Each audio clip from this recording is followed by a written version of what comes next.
Build lean muscle in your 70s without ever stepping foot inside a gym. Shield your brain and dramatically cut your odds of developing dementia. The single supplement said to reverse the aging process itself. If you've spent any time scrolling online recently, you've almost certainly come across promises exactly like these, and they're only growing louder with each passing week. Creatine has gone from being a niche powder used mainly by bodybuilders to becoming one of the most aggressively promoted supplements anywhere on the market. And a massive portion of that promotional push is now targeted directly at people over 50 years old. I personally see advertisements for this kind of product every single day on Instagram, and it feels like every longevity-focused influencer keeps a tub of it sitting on their desk. Now, if you've been following this channel for any length of time, you'll already know that I'm generally skeptical of supplements as a whole for most people, with the exception of a tiny handful that I'll cover at some point. And you will never catch me trying to push a supplement on you here. I'm quite confident about that. As I've mentioned in the past, I've turned down offers worth tens of thousands of pounds, multiple times my salary as a doctor, from companies desperate to pay me to showcase and sell their products to you. For the overwhelming majority of people, a supplement simply isn't what's needed. What you actually need are the fundamentals, the foundational habits that the science consistently supports. Only once those foundations are firmly in place might a small number of specific supplements start to offer real value. And creatine could genuinely be one of them. So here's my goal for today's video: to cut through the hype and focus on two areas that truly matter as we age, and two areas where creatine is actually being researched: your muscles and your brain.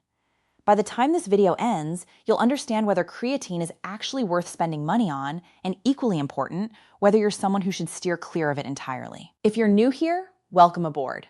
I'm Dr. Narita, an emergency medicine physician based in the UK with a deep interest in the factors that help us live longer, healthier lives as we age. All I ask is that if you get value from this video, if you walk away having learned something new, you consider subscribing and hitting like. It costs nothing, yet it genuinely helps these videos reach a wider audience and supports the work I do here. I promise to keep producing content like this for you as consistently as I can. Let me be completely honest with you before we continue. I'm not here to hype this up beyond what it deserves. Creatine will never replicate what the fundamentals do for your heart or your brain: regular walking, whole foods, and keeping your blood sugar and insulin levels stable. Nothing sold in a tub will ever match the impact of those basics. Viewed purely through a longevity lens, you could reasonably argue creatine barely moves the needle at all. But here's what it may offer. If you're already strength training, already eating well, already sleeping properly, essentially covering all the fundamentals, it could provide a small extra boost of strength. And in the right circumstances, for the right person, that small boost could make all the difference. Imagine stumbling at the top of a staircase. In one version of events, you tumble down and break your hip. And for an older person, a fall like that is rarely just a fall. It becomes the ambulance ride, the hospital stay, sometimes even a move into a care facility. Then comes the muscle loss from reduced movement during recovery, followed by a gradual decline into frailty that, for too many people, tragically ends in death within a year. In the other version, you grab the railing, your heart jumps with the scare, and then you simply continue on with your day because your strength was enough to stop the fall before it happened. Same trip, two entirely different outcomes. So yes, for certain people, creatine could genuinely be worthwhile, but only once you've done the difficult part first, which is resistance training. As I'll explain shortly, it accomplishes nothing without that hard work happening first. Let's break down what creatine actually is. I want to demystify this because the word creatine sounds like some kind of pharmaceutical drug, doesn't it? But it isn't one. Creatine is a naturally occurring compound. Your body produces it every day, primarily in the liver, and you supplement that supply through your diet. Here's the catch that many people overlook, though. Creatine is found almost exclusively in meat and fish. Plant foods contain next to none of it. So if you follow a vegetarian or vegan diet, you're consuming considerably less creatine, and your natural stores tend to be lower as a result. The silver lining for this group is that the supplement version is produced synthetically in a lab rather than derived from animals, making it fully vegan-friendly. And these individuals often notice more pronounced effects from supplementing than meat eaters do. Once inside your body, most creatine gets stored within your muscle tissue, with a smaller yet meaningful amount also residing in your brain.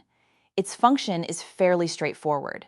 Think of it as a rechargeable battery reserved for short, intense bursts of energy. When a cell demands power faster than it can naturally produce it, it taps into this creatine reserve for an instant surge. Your muscles rely on it for that first explosive movement. Your brain calls on it when it's working hard or growing fatigued.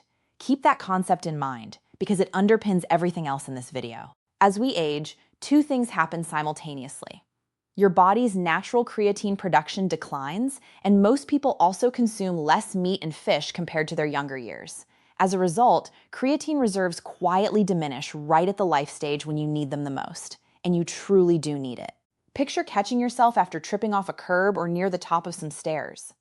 That's an intense, sudden demand placed on your leg muscles, precisely the type of burst that creatine helps fuel, and precisely the kind of save that can prevent an older adult from ending up in hospital with a fractured hip or wrist. Or consider walking into a room and suddenly forgetting why you went in there. That momentary mental fog reflects your brain's energy system briefly running low under demand.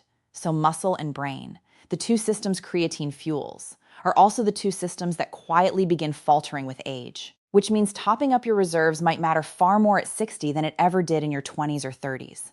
That's the theory, anyway. Now let's look at what the actual evidence reveals. Starting with muscle.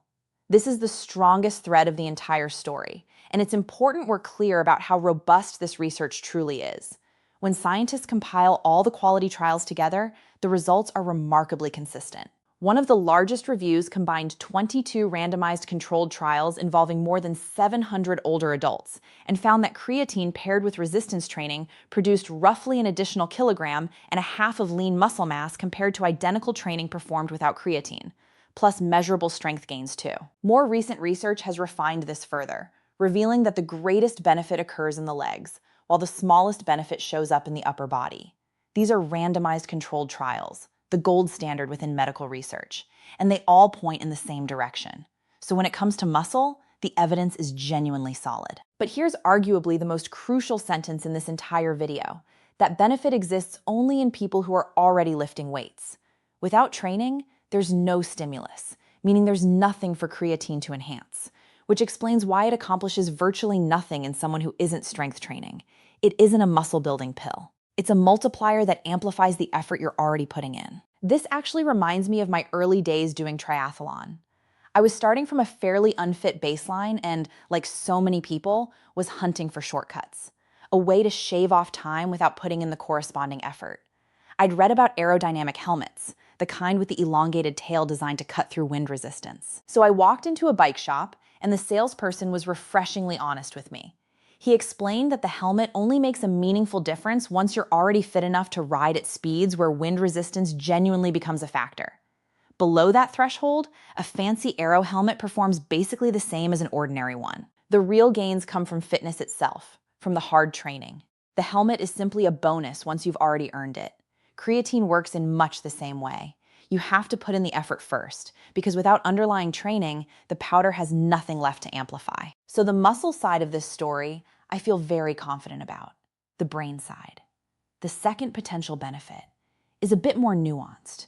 It's genuinely exciting territory, but we need to be truthful about what the science actually demonstrates. Remember, the brain draws on that same creatine-fueled battery, so researchers investigated whether boosting it sharpens memory and cognitive function. The honest answer is that creatine reliably improves two very specific, narrow areas: short-term memory and mental processing speed, meaning how quickly your brain completes a given task. That's essentially it. It doesn't consistently boost your overall cognitive score, nor does it reliably enhance higher-level planning and complex problem-solving. And it certainly doesn't lower your risk of dementia. So while these two narrow abilities shift slightly, broader measures of general brain function remain unchanged. Within those two narrow benefits, there's one particularly important detail. The memory improvement appears strongest among the oldest adults, those in their late 60s, 70s, and 80s, and is barely noticeable in younger people whose brains already have plenty of fuel reserves to spare. The effect seems most pronounced when the brain is under some form of stress, such as sleep deprivation or illness. And this is where creatine's effect on the brain diverges from its effect on muscle. With muscle, creatine achieves nothing without training because its only role is to amplify existing effort. The brain doesn't operate the same way. You don't need to be actively solving crosswords or puzzles for it to have an effect. The modest benefit it provides comes simply from keeping your brain's energy reserves a little fuller, ready for moments of fatigue or heightened demand. That said, this doesn't excuse your brain from the real work, because the actual foundations for brain health remain exactly what I discuss repeatedly throughout these videos: quality sleep, physical movement, whole foods, and stable blood sugar. All of those factors do dramatically more for your brain than any supplement powder ever could. Creatine merely sits as a small addition layered on top of those essentials. Which brings us to the major question so many of you have been asking, and which I've already alluded to. Does creatine actually lower your risk of dementia or Alzheimer's? To keep this brief, the most current research simply isn't compelling. Creatine will not reduce your risk of, or reverse, dementia, Alzheimer's, or similar conditions. Anyone claiming otherwise is, once again, trying to sell you something. Creatine monohydrate happens to be one of the most extensively studied supplements in existence, backed by hundreds of trials, some spanning multiple years.